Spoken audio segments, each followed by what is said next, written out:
Ich habe nach einer gewissen Zeit, als ich mehr Einblick in die After a certain period of time, when I had acquired more insight into the Führer's personality, I gave him my hand and said, I unite my fate with yours for better or for worse. I dedicate myself to you in good times and bad, even unto death. I really meant it, and still do. Hermann Goering was second only to Adolf Hitler in the hierarchy of the Nazi leaders. And he was born at Rosenheim in Bavaria on the 12th of January 1898. And his father was a former cavalry officer, and indeed he had been the governor of the German protectorate in southwest Africa, which is modern-day Namibia. He was an extremely intelligent man, and indeed the Nuremberg trial's psychologist, Gustav Gilbert, pronounced him as having an IQ of 138. However, all of that intellect was quite definitely steered toward military matters. He was a military hero, justifiably decorated for his work in the Great War. He'd fought both on the ground and in the air, and as a young man he was quite a dashing figure. He actually was the last commander of the Richthofen flying circus, so he was a genuine warrior. Goering was interested in a career as a soldier from a very early age. He read extensively and enjoyed war games. He became a mountain climber, scaled peaks in Germany, the Mont Blanc Massif, and in the Austrian Alps. At 16, he was sent to a military academy in Berlin, from which he graduated with distinction. Goering joined the Prince Wilhelm Regiment in the Prussian Army in 1912. He didn't have long to wait to see action, and the Great War began in August 1914. Goering was stationed at Mulhouse, when his regiment was soon engaged in vicious fighting against the French. Hermann Goering escaped serious injury during his time in the Great War. However, the damp conditions in the trenches led to rheumatism, for which he was hospitalized.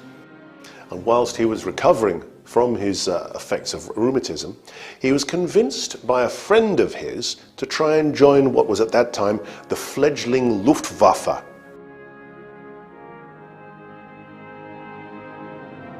And after his pilot training was completed, Goering was appointed to the Jagdstaffel 5. Goering was seriously wounded in the hip during the course of an aerial dogfight, and he took nearly a year to recover. By February 1917, Goering was back in the air, and he transferred to Jagdstaffel 26 and proved that he had lost none of his courage or skill. He steadily scored aerial victories until May 1917, when he was assigned to command Jagdstaffel 27. Goering represents the values of German society at the turn of the century. He fits in with all of the formal aspects here. He's in the military, he's with a good regiment, he is handsome, he's dashing, he appears to be relatively well-to-do, and he's well-connected. As a commander, Goering demonstrated daring and skill. Indeed, he was decorated several times, first of all with the Iron Cross, both first and second class. He received the Zechring Lion with swords, the Friedrich Order, the House Order Hohenzollern with swords, third class, and finally, in May 1918, he received the much-coveted Pour le Mérite. On the 7th of July 1918, following the death of Wilhelm Reinhardt, who was the successor to Baron von Richthofen, Goering was appointed as the commander of the famed flying circus, the Jagdschwede. But Goering's arrogance made him very unpopular with the men, and indeed with many of the officers that he worked with. The Great War was very much the war of artillery, and the German forces were notoriously short of shells. It's hard to credit that because of the huge volume of shells that were actually fired, but the Allies were far better supplied than the Germans. And this unrest contributed, they felt, to what was seen as a peace which was forced upon the army rather than a military defeat. So Goering picked up the cudgels and felt that he was part of the tradition of the League of the Stahlhelm, the steel helmets. These were the right-wing factions who felt that Germany had been betrayed and that they were prepared to act by paramilitary means to restore the national pride and national identity. When he met Hitler, this was Goering's moment, because he finally came across someone who he felt could actually take Germany down the path of self-respect. Like many other Nazis, Goering was convinced of the stab-in-the-back theory, which stated that the German army hadn't really lost the war. Rather, they were betrayed by the leaders of the civilian part of the German people, and also by Marxists, and especially they were undermined by the Jewish community of the world. And in fact, it was his opinion that the Jews were deliberately trying to undermine the authority of the German monarchy. When he meets Hitler, Goering's life changes. Goering, like very many of those who'd served in the military, were convinced that Germany hadn't actually lost the military struggle. Germany continued to fight right up till November 1918 and wasn't actually defeated in the field. Certainly the writing was on the wall. After the Black Day for the German army in August 19, it was only a matter of time. But nonetheless, they were able to turn round and march back to Germany with all their arms intact. They didn't have to surrender to the Allies, and as the years have passed, people tend to see the armistice as being the end of the Great War. It wasn't. There was then the Versailles Treaty. So people like Goering were convinced that they could have fought on and could have somehow won the war had they not been stabbed in the back. The Dolchstoß, the stab in the back legend grew up, and the blame for this was often laid at the door of the Jews, who were seen as the people who controlled industry and the people who were behind Bolshevism. And it was Bolshevism and unrest in the factories which the soldiers in the field blamed for their misfortune. Goering remained in aviation after the war, but after the failure of the beer hall putsch, he moved to Sweden and joined the Svenska Lufttrafik, a Swedish airline. This is also the time that Goering saw his future wife, Baroness Karin von Kantzau. Karin, who also liked Hitler, often played hostess to meetings of leading Nazis, including Hitler, Rudolf Hess, Alfred Rosenberg, and Ernst Röhm. Goering met Hitler and joined the Nazi Party, the NSDAP, in 1922. Hitler later recalled his early association with Goering. "I liked him. I made him the head of the SR. He's the only one of its heads that ran the SR properly. I gave him a disheveled rabble, and in a very short time he had organized a division of 1,100 men." Goering was an effective leader and a shrewd politician, but he appeared to lack the political convictions of dyed-in-the-wool Nazis. Goebbels and Himmler were far more anti-Semitic than Goering. There is a school of thought that says he mainly adopted that attitude because of party politics that required him to do so. His own deputy, Erhard Milch, had a Jewish parent, but Goering supported the Nuremberg laws of 1935 and later initiated economic measures unfavourable to Jews. He required the registration of all Jewish property as part of the 4-year plan, and at a meeting held after Kristallnacht was livid that the financial burden for the Jewish losses would have to be made good by German-owned insurance companies. He proposed that the Jews be fined 1 billion marks.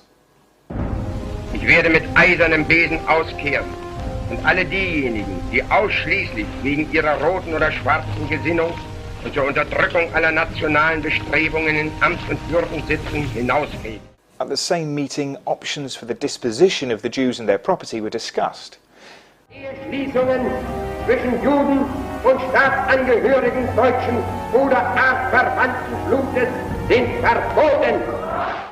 Jews would be segregated into ghettos or encouraged to emigrate, and their property would be seized in a programme of Aryanisation. Compensation for seized property would be low, if any was given at all. Detailed minutes of this meeting and other documents were read out at the Nuremberg trial, proving his knowledge of and complicity with the persecution of the Jews. He told Gilbert that he would never have supported the anti-Jewish measures if he had known what was going to happen. "I only thought that we would eliminate Jews from positions in big businesses and government," he claimed. The problem with Goering is he was very, very intelligent and very persuasive. He was clearly a likeable character, and when Goering was introduced to Hitler for the first time, there was an instant rapport between the two characters. Despite some ideological differences between Goering and Hitler, Goering became indispensable to Adolf Hitler. And indeed, he was right beside him when he made his attempt to seize power in November 1923. And he indeed was right up at the front as they made their march on the war ministry. And when the German police tried to counter these would-be revolutionaries, Goering actually received a gunshot wound to the leg. Hitler himself was knocked over, dislocating his shoulder, and was arrested by the German police. And on that night, 14 Nazis were killed, and 4 German policemen also lost their lives. With Karin's help, Goering was smuggled to Innsbruck, where he received surgery and was given morphine for the pain. He remained in hospital until the 24th of December, and this was the beginning of his morphine addiction, which lasted until his imprisonment at Nuremberg in 1946. Despite his drug dependency, Goering was a shrewd political operator. However, he continued to put on weight throughout his political career. Though he liked to be called Der Eisern, the Iron Man, the once dashing and muscular fighter pilot had become corpulent. He was one of the few Nazi leaders who did not take offence at hearing jokes about himself, no matter how rude. Taking them as a sign of popularity, Germans joked about his ego, saying that he would wear an admiral's uniform to take a bath, and his obesity, joking that he sits down on his stomach. In 1933, the Nazis came to power in Germany. And almost immediately, Goering was involved in a controversy. There was a fire at the Reichstag, and Goering was one of the first people on the scene. Now, a radical communist Dutchman, Marius van der Lubbe, was arrested and blamed for the fire, and he claimed sole responsibility. Immediately after, the Nazis took this opportunity to have their Reichstag fire decree, which gave them the ability and the power to detain Marxists and communists without any provocation whatsoever. Now, there are those who believe that the NSDAP had actually been responsible for the fire at the Reichstag, and that the Nazis were simply using it for political means. In fact, at the Nuremberg trial in 1946, Goering himself said that no one knows more about the Reichstag fire than I, because it is I that started it. Later, of course, he denied this statement. As soon as they're in power, there's this mysterious Reichstag fire. Now, whether the Nazis set the place on fire or otherwise, what did certainly happen is that this was used as the opportunity to pass the Enabling Act. And the Enabling Act turned Germany from a democracy into a dictatorship. A poor Dutchman called Lubbe was found guilty of setting the fire and very quickly executed. But the suspicion remains that this was organised by the Nazi Party in order to facilitate the passing of the Enabling Act. At the Nuremberg trials, General Franz Halder testified that Goering admitted responsibility for starting the fire. Halder said that at luncheon held on Hitler's birthday in 1942, Goering said, "The only one who really knows about the Reichstag is I, because I set it on fire." Unfortunately, in his own Nuremberg testimony, Goering denied this story. When Hitler was named as Chancellor in 1933, after the Nazis gained power, Goering received several titles. He became Minister without portfolio, Ministry of the Interior for Prussia, the Reich Commissioner of Aviation. Wilhelm Frick was pronounced Reich Interior Minister. Frick wanted to create a unified police force, and with the head of the SS, Heinrich Himmler, made movements to do this. Unbeknownst to them, on the 30th of November 1933, Goering established a Prussian police force, the Gestapo. Goering felt that Diels was insufficiently ruthless to be able to suppress the SR, who at that time numbered nearly 2 million men. So, on the 30th of April 1934, Goering put Himmler in charge of the Gestapo. By May in 1933, Germany began to increase its air force, and by 1935, Goering had been pronounced as the Reich Aviation Minister. This, of course, was in direct contradiction with the treaty they had signed after the Great War. Initially, Goering was very successful. He was successful as a politician. He worked very effectively in the Reichstag. He led the Nazi bloc of delegates, and he marshalled his troops in the Reichstag very well indeed. So Goering was capable of operating at a large number of different levels. He was an accomplished politician, he was an accomplished schemer, he was a lover of art, and he was also a great hedonist. He liked to drink to excess, to eat to excess, he liked women, he liked song in the opera, and he loved to surround himself with riches. So he took the opportunity to amass treasures to himself. Goering's first love, Karin, died of heart failure. But later, he was to name his home complex after her, Karin Hall. In May 1933, Germany began to accumulate aircraft in violation of the treaty, and in 1935, the existence of the Luftwaffe was formally acknowledged, with Goering as the Reich Aviation Minister. Goering was often in the company of Emmy Sonnemann, an actress from Hamburg, and in 1935, they were eventually married. The Lutheran Cathedral in Berlin is the scene of a wedding which is immensely popular in Germany. After a civil ceremony, General Goering, the Premier of Prussia, drives with his bride, Frau Emma Sonnemann, the famous opera singer, to the cathedral. The bride enters alone.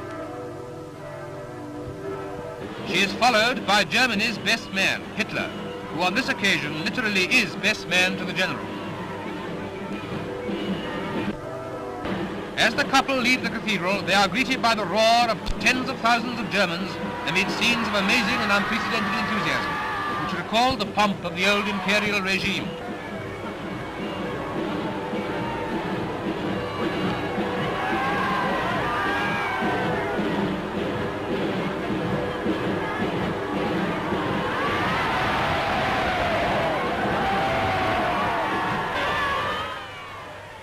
They drive away on their honeymoon through streets lined with 33,000 soldiers and Nazi stormtroopers. Now, the event took place at the Berlin Opera House, and a huge reception was held the night before the wedding. And as if that wasn't enough, he arranged for fighter aircraft to fly over the top of the Berlin Opera House on the day of the ceremony, and it was generally considered to be an extremely huge event. Goering's daughter Edda was born on the 2nd of June 1938. The confiscation of Jewish property gave Goering the opportunity to amass a personal fortune. Some properties he seized himself or acquired for a nominal price. In other cases, he collected bribes for allowing others to steal Jewish property. He took kickbacks from industrialists for favourable decisions as four-year plan director, and money for supplying arms to the Spanish Republicans in the Spanish Civil War via Perkel in Greece, although Germany was supporting Franco and the nationalists. Goering was appointed Reichsmaster of the Hunt in 1933 and Master of the German Forests in 1934. He instituted reforms to the forestry laws and acted to protect endangered species. Ja, mein Cäsar, kommst du mich besuchen? Mucki, kommst du mich besuchen, ja? Komm. Satt geworden, Cäsar? Los, schön, spring, hopp. So ist gut. In 1938, Hitler took on the position of Supreme Commander of all German forces, and Hermann Goering was promoted to the rank of Field Marshal. Sieg! Heil! Sieg! Heil! Sieg! Heil! Now, Goering and several of the other force leaders believed that Germany was not yet ready to go to war, but Hitler was not of the same mind, and he pushed that such a thing should actually take place. He wanted Germany to go to war. Once they're in power, Goering plays a major role in the real crimes of the Nazi regime. He helps to plan a military aggressive war. He's involved at the core of Nazi policy. The invasion of Poland, the opening act of World War II, began at dawn on the 1st of September 1939. Later in the day, speaking to the Reichstag, Hitler designated Goering as his successor as Führer of all Germany if anything should befall me. Initially, decisive German victories followed quickly one after the other. With the help of the Luftwaffe, the Polish Air Force was defeated within a week. It's not just about anti-Semitism. The perception has grown up that that's all the Nazis cared about. That's certainly not the case. This was a party that was about spanning the boundaries of the Reich and re-establishing German prestige at home and overseas and finding Lebensraum, living space. So Goering very much saw that as part of his responsibility. There was no German Air Force in 1933.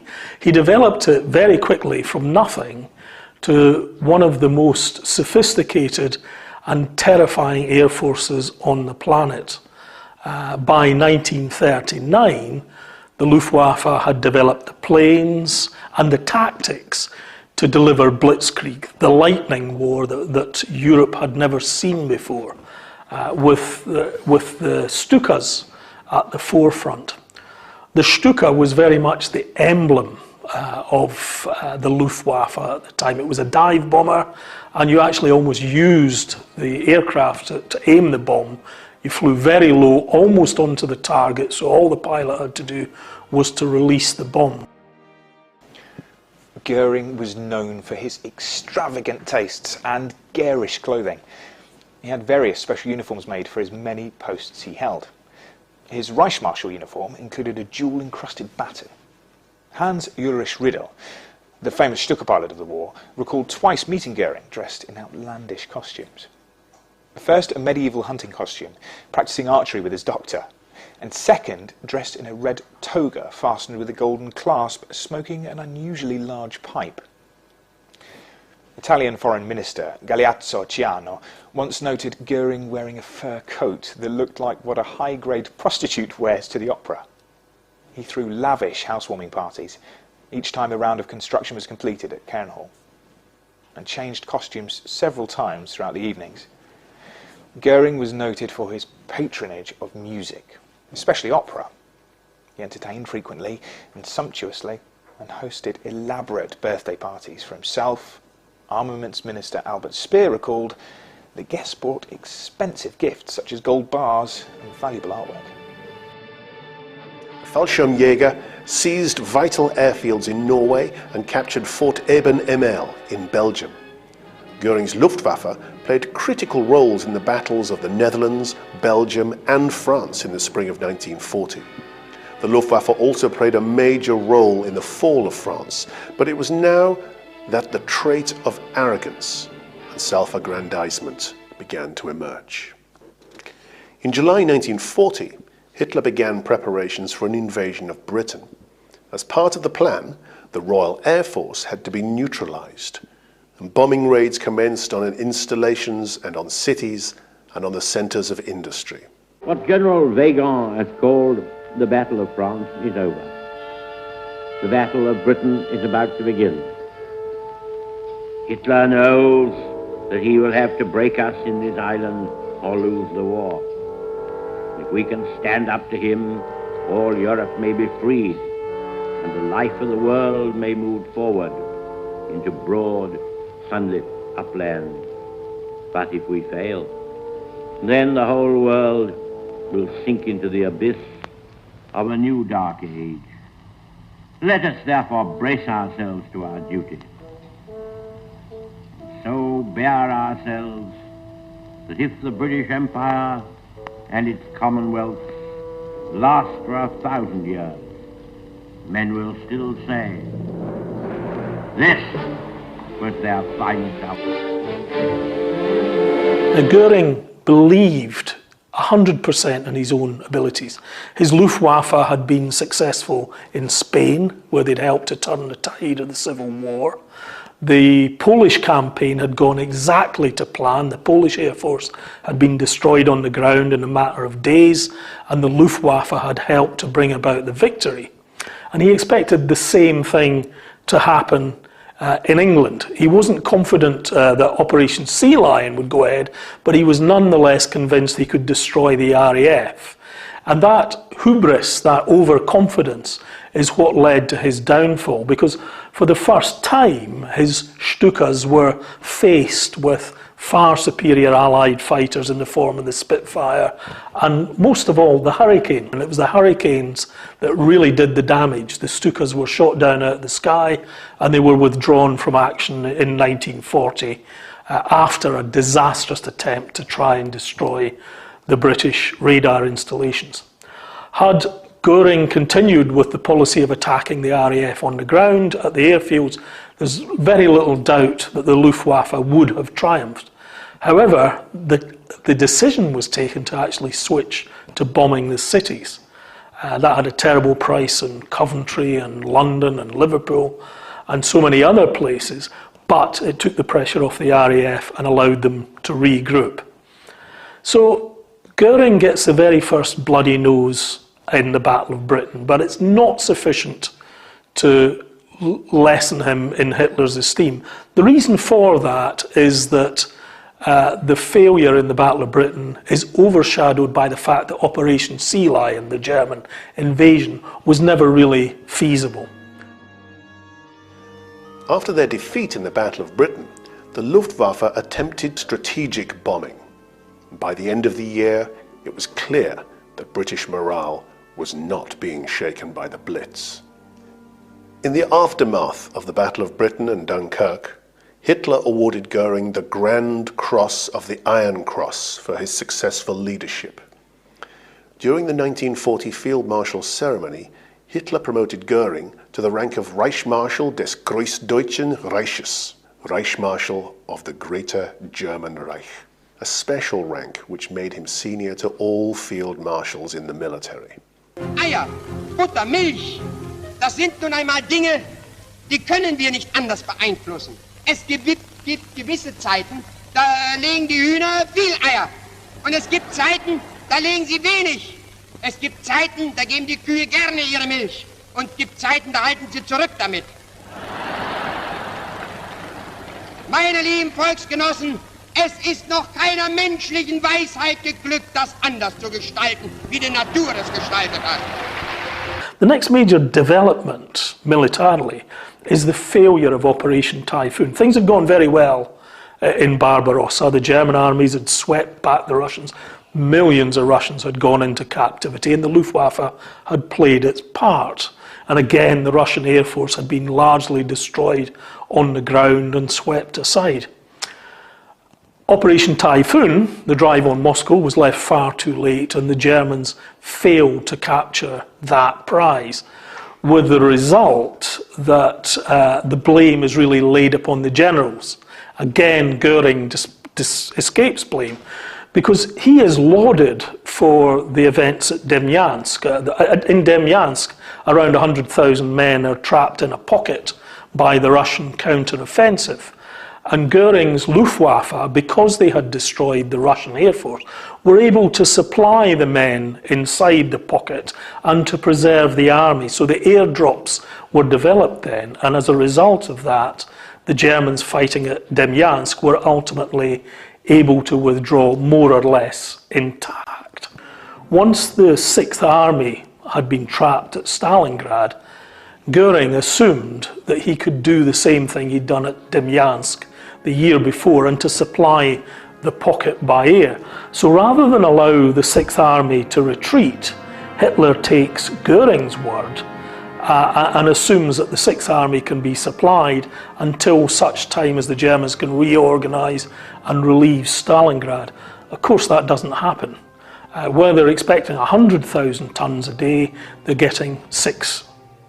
So as the weather closes in, the peripheral airfields are taken, it becomes a real disaster, and Goering is rumbled. It's found that the Luftwaffe could not supply the Sixth Army at Stalingrad, and for that reason his star really begins to wane. The remnants of the German Sixth Army surrendered in early February 1943. Only 5,000 of these captives survived the Russian prisoner of war camps to see Germany again. Meanwhile, the strength of the American and British bomber fleets had increased. The first 1,000 bomber raid was staged on Cologne on the 30th of May 1942. Air raids continued on targets further and further from Britain after auxiliary fuel tanks were installed on American fighter aircraft. Goering was unable to counter the Allied air offensive, and his reputation began to decline. The Luftwaffe began to suffer casualties in air crews it could not sufficiently replace. By targeting oil refineries and rail communications, Allied bombers crippled the German war effort, and by late 1944, German civilians blamed Goering for his failure to protect the homeland. Long-range Allied fighters and bomber forces day and night begin to hammer the Reich, and it was Goering who said, if a British bomber appears over Berlin, you can call me Meyer. And of course, from then on he was known as Mr. Meyer. And it grew worse and worse and worse, with the result that there were soon fleets of 1,000 bombers over German airspace. The Luftwaffe did put up a tremendous fight, but it was never going to be enough, and they actually forced the British to switch from day to night bombing, but nonetheless the Allied air forces were able to range over Germany, so Goering finally fell from favour for that reason. As his star waned, Hitler began excluding Goering from conferences, but continued him in his positions as head of the Luftwaffe and as plenipotentiary of the four-year plan. As he lost Hitler's trust, Goering began to spend more time at his various residences. On D-Day, the Luftwaffe only had some 300 fighters and a small number of bombers in the area of the landings. The Allies had a total strength of 11,000 aircraft. As the Soviets closed in on Berlin, Hitler's attempts to reinforce and restructure the defense of Berlin became increasingly pointless. And his birthday on the 20th of April 1945 seemed to be a time that other senior Nazis wanted to take leave, Goering being one of those included. And by this time, Karin Hall had been evacuated and the building had been completely destroyed and all its art treasures had been moved to Berchtesgaden. Goering arrived at his estate on Obersalzberg on the 22nd of April, the same day that Hitler launched into many violent diatribes detrimental to his generals. It is in this same speech that he declared that in his opinion the war was over and that he intended to stay in Berlin all the way through to the bitter end. Alfred Jodl, the OKW operations chief, was present for Hitler's rant and notified Goering's chief of staff, Karl Koller. Sensing its implications, Koller immediately flew to Berchtesgaden to notify Goering, who feared being accused of treason if he tried to take power. On the other hand, if he did nothing, he feared being accused of dereliction of duty. After some hesitation, Goering reviewed his copy of the 1941 decree naming him Hitler's successor. It not only placed Goering first in the line of succession, but also stated that if Hitler ever lost his freedom of action, Goering had complete authority to act on Hitler's behalf as his deputy. After conferring with Koller and Hans Lammers, the State Secretary of the Reich Chancellery, Goering concluded that, by remaining in Berlin to face certain death, Hitler had incapacitated himself from governing. All three agreed that Goering, therefore, had a clear duty to take power in Hitler's stead. As the Allies and the Russians close in, the situation becomes very complex and very confused. Goering still considers himself to be Hitler's number two, and he's prepared to announce himself as the head of the new Reich. But Hitler has disowned Goering and has appointed Dönitz in his place, and is actually looks like he was prepared to execute Goering. Goering was motivated by fear that his arch-enemy Martin Bormann would try to assume control of the Reich and then have Goering killed as a traitor. With this in mind, Goering sent a carefully worded telegram to Hitler explaining that he would like permission to take over the control of the Reich, but also explaining that he would be acting specifically as Hitler's deputy. He included the phrase that if he did not receive acknowledgement by 2200 hours, he would assume that Hitler had lost his freedom and would assume control of the Reich. The telegram was intercepted by Bormann, who convinced Hitler that Goering was a traitor and that the telegram was a demand to resign or be overthrown. Hitler sent a reply to Goering, prepared with Bormann's help, informing him that unless he resigned immediately, he would be executed for high treason. Soon afterward, Hitler removed Goering from all of his offices and ordered Goering, his staff and Lammers placed under house arrest at Obersalzberg. Bormann made an announcement over the radio that Goering had resigned for health reasons. By the 26th of April, Goering, still under arrest at Obersalzberg, his estate, was in mortal danger. The Allies were attacking the estate, and so, still under arrest, he was moved to Mautendorf. In his last will and testament, Hitler expelled Goering from the Nazi Party, removing all of his powers. He also officially rescinded the order that he should take over as commander in the event of his death, and instead he appointed Karl Dönitz, the former commander of the Navy, as head of the Reich and commander of all the armed forces. Goering was actually arrested and, without doubt, I think would have been executed, but fortunately for him, a passing Luftwaffe unit frees him, and he's able to slip through and surrender to the Allies. Very important from Goering's perspective not to fall into the hands of the Russians, and he manages to get himself into Allied hands. On the 30th of April 1945, Adolf Hitler and Eva Braun, his new wife, committed suicide just hours after their wedding. Goering was freed on the 5th of May by a passing Luftwaffe unit, and he made his way to the American lines, surrendering to them rather than to the Russians. He was taken into custody near Rastatt on the 6th of May by elements of the 36th Infantry Division. This more likely saved Goering's life. Bormann had ordered him executed if Berlin had fallen. Whilst in captivity, the Allies managed to wean Goering off the morphine derivative that had become dependent on since 1923. He also was put on a strict diet and managed to lose 60 pounds. Now, although Goering was technically the second highest ranking Nazi at the trials, second only to Karl Dönitz, who was at that time leader of all of the armed forces, it was very much Goering who took the lead as the defendants represented themselves in court. The prosecution levelled an indictment of 4 charges against the accused, including a charge of conspiracy, waging a war of aggression, war crimes, including the plundering and removing of German works of art and other property. Also, crimes against humanity, including the disappearance of political and other opponents under the Nacht and Nebel, night and fog decree.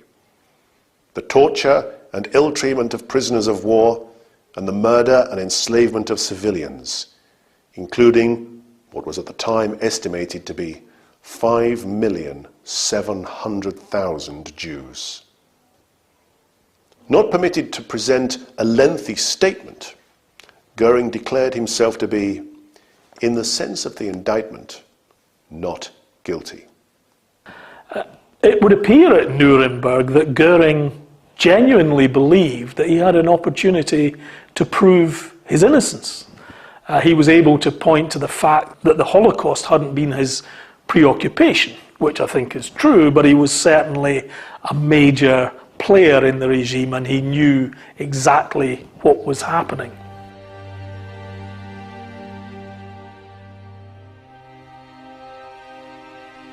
The trial lasted 218 days. The prosecution presented their case from November through to March. Goering's defense, the first to be presented, lasted from the 8th to the 22nd of March 1946. The sentences were read out on the 30th of September 1946. Goering, forced to remain silent while seated in the dock, communicated his opinions about the proceedings using gestures, shaking his head or laughing. He constantly took notes and whispered with the other defendants and tried to control the erratic behaviour of Hess, who was seated beside him. During breaks in the proceedings, Goering tried to dominate the other defendants, and he was eventually placed in solitary confinement when he attempted to influence their testimony. Captain Gustav Gilbert interviewed Goering and the others in prison during the trial. He recorded that Goering was initially cocky and confident and exercised leadership, but as the trial wore on, he became defensive and deflated and not very happy over the turn the trial was taking. Das habe ich ganz klar beantwortet, aber ich bitte, dass diese Ausführungen, die soeben gehörten, zu der Beantwortung mit. And your counsel will see to that. Ich habe nie mein Einverständnis zum Ausdruck gebracht, dass sich eine Rasse über die andere als Herrenrasse bezeichnet, sondern die Verschiedenheiten der Rassen betont. He said that he had no control over the actions of the defense or of the others, and that he had never been anti-Semitic himself. On several occasions over the course of the trial, the prosecution showed films of the concentration camps and other atrocities.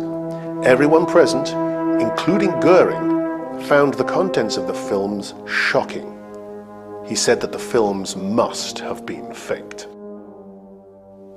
When testifying on his own behalf, Goering emphasized his loyalty to Hitler and claimed to know nothing about what had happened in the concentration camps which were under Himmler's remit.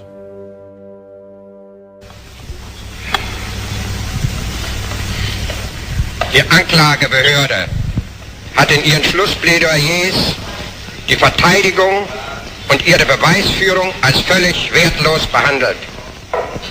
Die unter Eid gemachten Ausführungen der Angeklagten wurden von ihr dort als absolut wahr angenommen, wo diese zur Stützung der Anklage dienen konnten.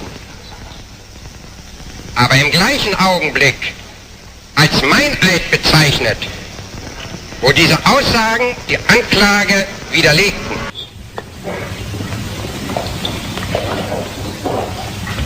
Bevor ich die Frage des Gerichtshofes beantworte, ob ich mich schuldig oder nicht schuldig bekenne,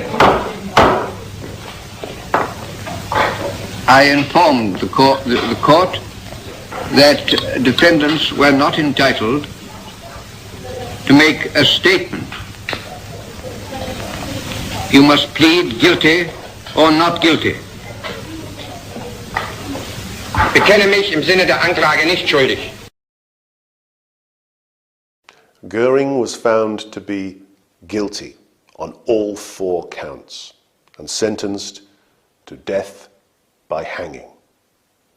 Indeed, the judgment stated, "There is nothing to be said in mitigation, for Goering was often, indeed almost always, the moving force, second only to his leader. He was the leading war aggressor, both as political and as military leader. He was the director of the slave labor program and the creator of the oppressive program against the Jews and other races at home and abroad. All of these crimes he has frankly admitted. On some specific cases, there may be conflict of testimony, but in terms of the broad outline, his own admissions are more than sufficiently wide to be conclusive of his guilt. His guilt is unique in its enormity. The record discloses no excuses for this man. Goering is the kind of individual who would always somehow get the last word. Goering made an appeal that rather than be hanged like a common criminal, he should be shot as a soldier should be. The court declined his request.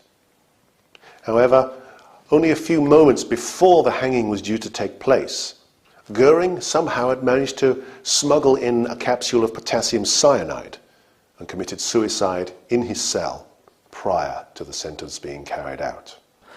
And miraculously, he was able to obtain a capsule of cyanide, allegedly by bribing the Allied guards. So once he was sentenced to hang, Goering decided he was going to have the last word. And the night before his execution, he dies by his own hand by taking cyanide. Goering's body was put on display for the witnesses of the executions. And like so many hundreds of thousands of Jews before him, his body was cremated and the ashes were scattered.